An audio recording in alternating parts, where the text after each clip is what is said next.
pre-made pasta.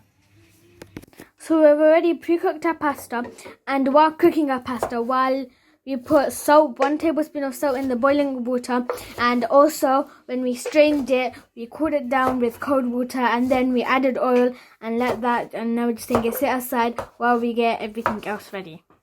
So you're going to want some minced meat, whatever kind you have at home. It has to be minced, and we have minced chicken with us. You can have minced lamb, beef, whatever, just need minced meat.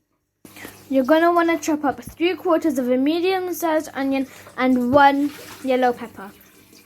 So for this recipe, we are using orange cheddar and bolognese sauce. And the reason why we are using orange cheddar is because it has a nice colour and it is quite stringy, but not as stringy as mozzarella. It's just what we had at home. And we're using bolognese sauce because that's really nice, and it is pasta in a way. And the bolognese sauce is also used for pasta. Sorry about my mistake before. My brain just wasn't working at that time. You can make this recipe with any pasta you like. You do not have to use penny.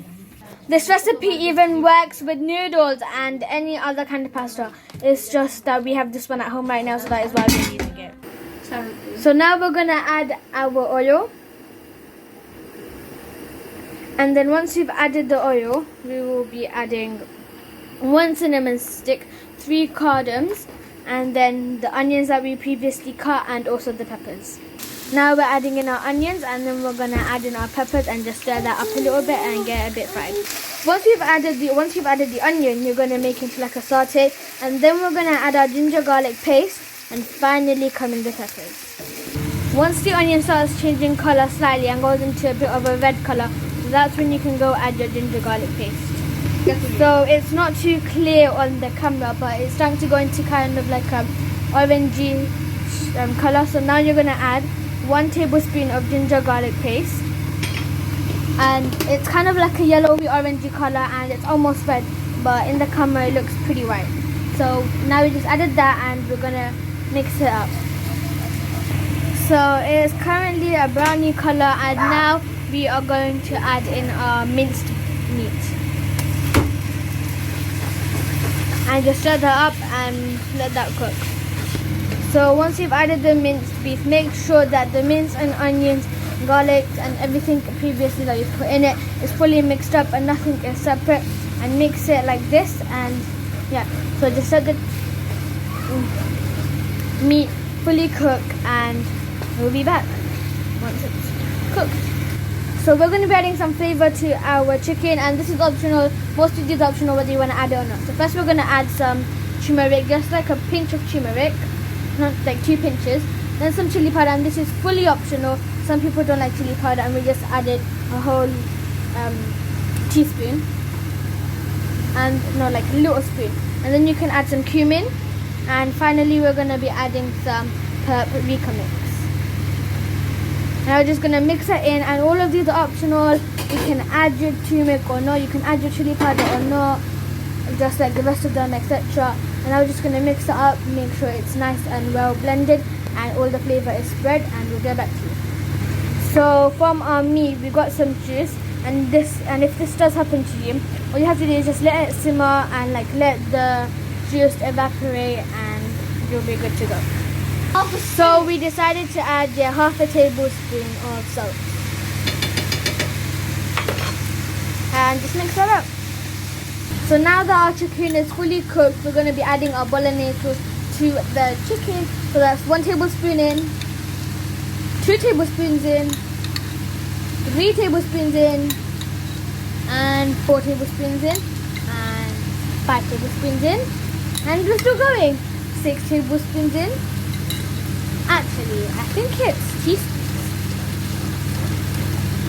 So sorry about the mix-up before. So all this time we were adding tablespoons, and when we were adding our masala and our flavorings, they were teaspoons. And now and the sauce is up to you and how much you want sauce and how much chicken, meat, lamb, whatever you have, you have. So we have a whole entire pan that's about pretty big, like bigger than the wooden spoon.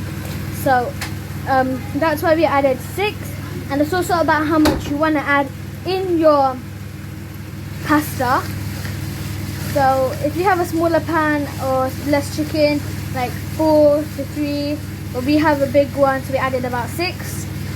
And yeah, I just wanted to knock that down, and we're gonna keep stirring this up and then probably add the pepper later.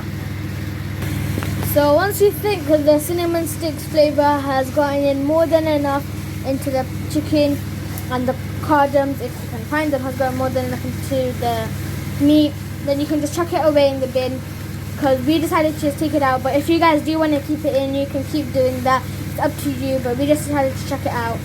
So yeah. So I thought I'd just mention this about the pepper.